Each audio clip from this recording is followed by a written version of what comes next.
Tatu, acha kuogopa kushindwa. Usiwe na hofu, maana hofu ni mlango ambao unaingiza uharibifu.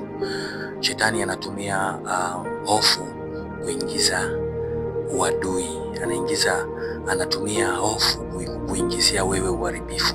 Kwa hiyo acha kuwa na hofu.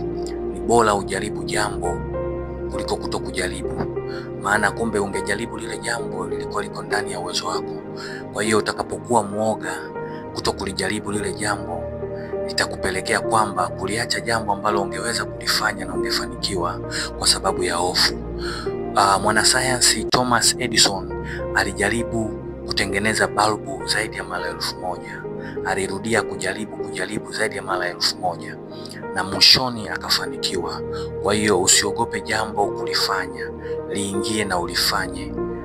Ingekuwa na watu waoga kama wewe, tusingekuwa na haya mambo yote yaliyogunduliwa.